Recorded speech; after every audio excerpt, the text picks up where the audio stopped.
COVID-19 has shed light on the incredible inequities when it comes to access to nutritious foods.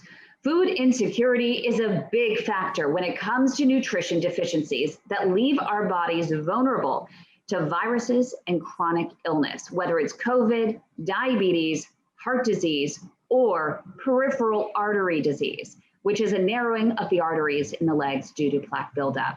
You can't stay healthy without nutritious food, and you can't heal without nutrition. Therefore, it's a vicious cycle that needs to be broken. This is near and dear to my heart, running a global 501c3 nonprofit that supports nearly 7,000 patients globally in some of the most vulnerable communities, especially in food deserts, and helps provide access to not only heart-healthy eats, but also critical care that saves life and limb. Knowing the importance of this critical need firsthand, I was truly interested in learning more about Dole Asia Holdings and its subsidiaries' new focus on tackling food insecurities. They've launched the Sunshine for All Fund, which is a $2 million annual fund that will support global strategic partnerships and innovation in the crucial areas of sustainability, food access, and waste.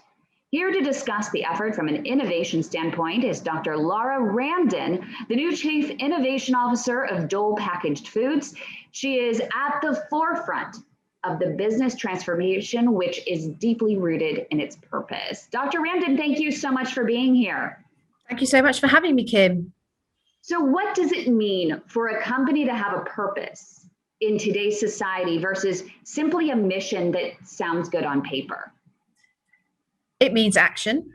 It means embracing partnerships, and in this case, in terms of the launch of the Sunshine for All Investment Fund, and also our malnutrition label activity that we did a couple of weeks ago, it's really about creating global awareness and a global dialogue. I feel like there are pockets of activity going on, and we've sat back at Dole and said, if we're going to be doing something truly meaningful and we're going to actually do something tangible, then we can't do this on our own, right? We have to create systemic change, and by creating we can only do that by actually really raising the awareness of food inequality and food deserts, and throw the doors open and say, look, we've ring-fenced this money. We want to put it to good use. We want to create partnerships. We want to create pilot activities that become longer term initiatives. Come and talk to us about how to manage food waste, how to get nutrition to different groups of people in different ways.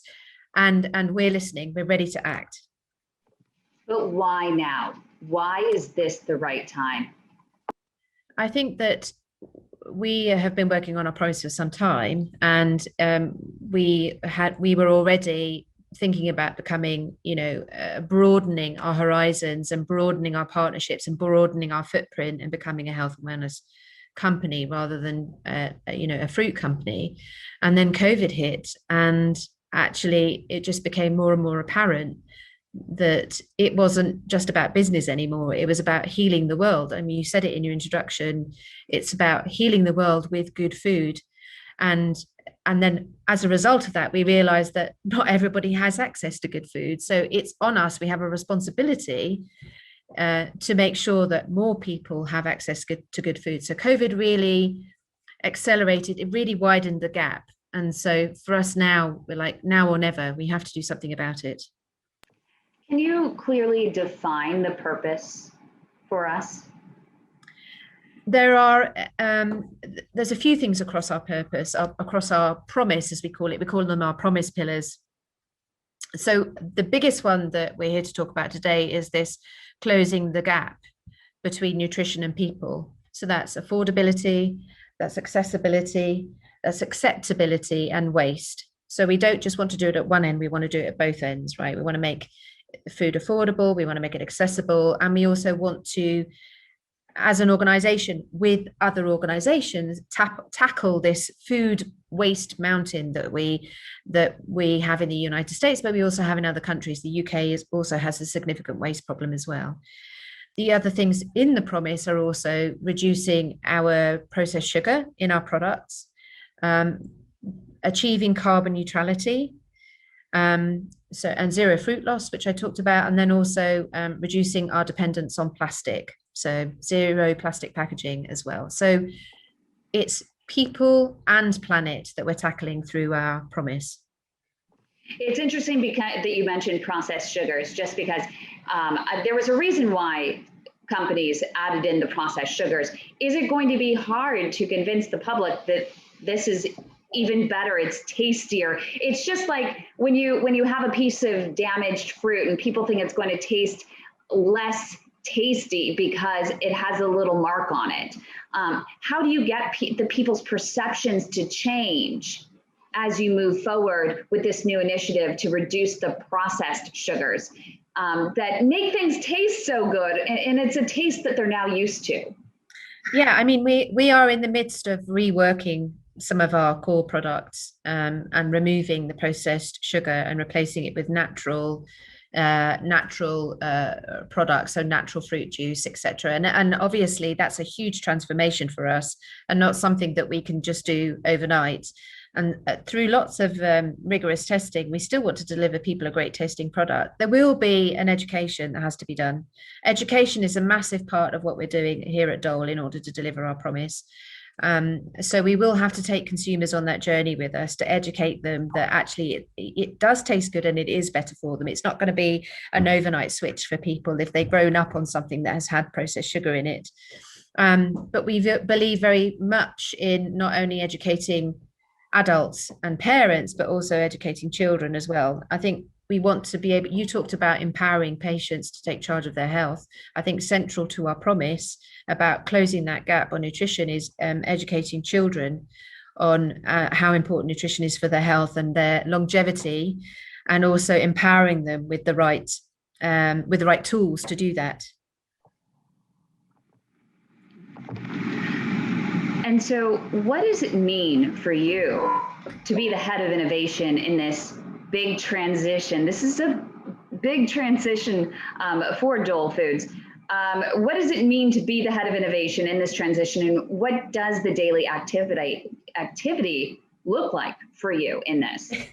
It means we're very busy because, you know, we've got to keep the lights on. So we've got to continue to do business. But at the same time, we've got this massive transformation agenda. So we're busy reworking a lot of our products, both from a formulation and a packaging perspective. And at the same time, I'm, you know, out there looking for the new thing, the new technology, the new enabler, the new partnership that can actually help us close that gap on nutrition, or can help us get closer to achieving our reduction in plastic packaging goals, or can help us get to our carbon neutrality goals. I'm sure you can imagine, Kim, it's pretty full on. That's amazing. I mean, I just can't even imagine how you're just going to be bouncing from one thing to another, but it's going to be really exciting. What is that first priority, though, for you that you're going to say as you go through your day and you have 10 things in front of you? Wait, that's my first priority. My first priority is really this closing the gap on nutrition and accessibility. So beyond the products that we make currently, what else can we do to make good nutrition available to people? What form can that take? It doesn't have to necessarily be fruit in a tin, although fruit in a tin can be very nutritious. It can be other things. So what are those other things? That's my first priority, closing the gap on nutrition. And then behind that, what form is that in? What packaging are we using? What's the carbon footprint look like? Is it sustainable? Those are the two things those would be my two priority areas. And what is it, walk us through the innovation process of turning that purpose into not only action, but actual impact. I think that we are embracing, we're embracing agile working here in Dole. And so it's a very, very different new innovation process for us. It means we move fast and we potentially fail fast. My boss always talks about not trying is failing, right? So even though it may not necessarily be in what Dole has done before, and I think largely the things that I'm concerned with from an innovation perspective are things that Dole hasn't tried before. which also it makes it, that's why it's so busy, but it also makes it very interesting to try something new for the company, to try something really transformative. So the agile framework means that you're using sprint formats. You're working on your minimum viable product. You have multi cross-functional teams in place at the very beginning of a project. You're iterating, but at the heart of what you do is empathy and consumer-driven empathy and consumer insight. Because if you don't have that at the heart of what you do, then it's going to be meaningless. So we're moving very fast, and we have quite an extensive, over the next 2 to 3 years, you should see quite a lot of activity from Dole. What is that success? If you're going to say, I am successful, what does that look like in 2 years? Well, first of all, we'll have launched the innovation plan that was already actually in place before I joined the company, and it's a very robust innovation plan. So that's launched, that's successful. We've managed to create meaningful partnerships from the Sunshine for All Investment Fund so we've piloted a number of activities that have led to long-term initiatives. We have, through the Sunshine for All Cities Fund, we've extended our reach beyond Jackson and Baltimore, and we've extended our programs to other cities with food deserts across the United States. And also we've transformed the team. So here we have a team that have worked solidly and robustly on doing the business the way they've done business. And really what I want in the future for Dole is that this is a centre of excellence for innovation, and innovative technology startup partners want to work with us. So they're coming to us and saying, we want to work with you because we know that you'll do something great with this technology. Your fund that you have, do you, as you spend that money, are the folks in which you grant that money to, do they become part of an incubator, an accelerator program? How does that work? We actually are very open to how that works. So we've the ring fencing of this fund is really a statement of intent, and it's a sort of external signal to the public to say this fund is really, means we're very, very serious about piloting different activities. How we work with those different entities, how we work with those startups, those entrepreneurs, those technology companies, actually could be very specific for that company. And we're very open to exploring different business models and different partnerships. Innovation for me just isn't the product in the pack. Innovation can be the experience, it can be the business model, it can be the partnership, it can be the joint venture, it can be any one of those things. So we're actually leaving it quite open so that we can be specific for that partner.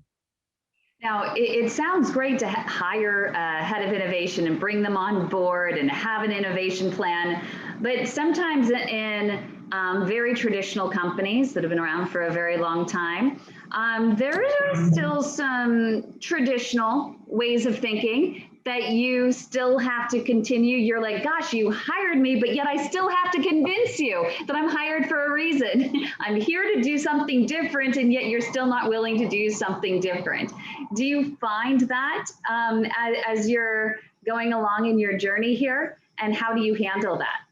We have a very successful core business, right? And so, and all the people, a lot of the people that I work with have been involved in building that core business. So I give my respect to that, because Dole wouldn't be what it is without that very successful core business. I think that my job is to show them the facts and to show them the way.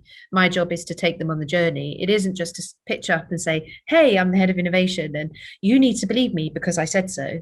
I think that part of my job is in the transformation journey, in supporting my boss, the CEO, is to show the people that I'm here with, particularly in this business, which is a big business for Dole, to say, look, let's try this together, and I will show you how this can be different. I will show you how this can work. I will show you how this can deliver to the promise of closing the nutrition gap, or delivering zero waste, or improving our crops. So I think part of my job is to show people the way. So, and certainly that does, as I'm sure you know, takes energy and time as well. So, but I'm committed to that. I love that. I think that that's the best answer I have heard to that question. That's good. Well, we talked even before this interview that you have a lot of really large organizations that have really great intent and they try to create change, but things aren't changing. You know, diabetes is worse than ever. Heart disease is out of control. Peripheral artery disease is literally blowing up and becoming a huge epidemic, especially in some of the most vulnerable communities. And despite all these efforts, nothing's being done because everyone's still doing things the way they've been doing them. And it's really ripe, no pun intended, for innovation, especially when it comes to nutrition. You have food pantries, everyone's handing out food to everyone. But why is it that none of my patients that I work with my nonprofit are seeing any fruits from all of this labor? These are the people on the ground floor. Who are all these efforts actually helping? Let's try something different. Let's open our hearts and our hands and our minds. And I think your approach and your mindset is really a game changer. And I think it's going to make a difference. And I do think that in order to really be effective, it is a systemic change, right? So we have to have a dialogue globally. It can't just be Dole doing this, although we have our own efforts and we have our vision and our business. We really do want to open up that dialogue to everybody to say we have to do this together. I think that's the only way that we are going to reach all the people that you talked about. Thank you so much. Is there anything else that you want to add about the program, or let people know in terms of criteria, who's going to get the call back and who's not? So I think there are a couple of things. The Sunshine for All Investment Fund is open right now on the website. So Sunshine for All Investment Fund, if you Google it, it will take you straight to the page. It's open to anybody.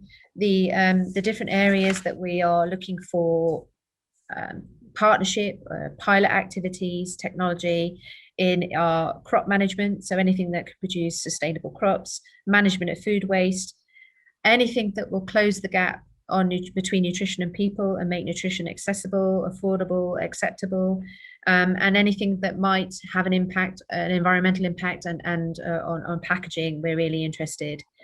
I also wanted to mention the Sunshine for All Cities activity. You talked about empowering your patients through your non-for-profit organization. We have recently worked with the city of Jackson to create pop-ups with fruit and vegetable, because it's a food desert. But also for me, what was probably the most rewarding activity we did was we worked with the Boys and Girls Club of Central Mississippi and really worked with young children to educate them on nutrition, on good nutrition, and how to use food in a different way to make delicious meals. And we are now going to be working with Baltimore as a second city. But if anybody's listening to this and they think that their city also has a food desert, they can also nominate their city, and one of their cities could be the next city on the Sunshine for All Cities program. And we will tackle each city specific to that city. So we won't copy and paste what we did in Jackson for Baltimore, and likewise from Baltimore to other cities. So we have a number of activities going. So I'm hoping by doing this podcast and talking to you, Kim, that we'll really get the message out there. And as I said, really create a feeling that Dole is the place, is the company to work with when it comes to food equality and nutrition equality, and also an innovator's partner, a true innovator's partner. Thank you so much, Lara Ramdin, Chief of Innovation for Dole Packaged Foods. We really appreciate your time and all you're doing to help save lives around the world. Thank you. Thank you very much.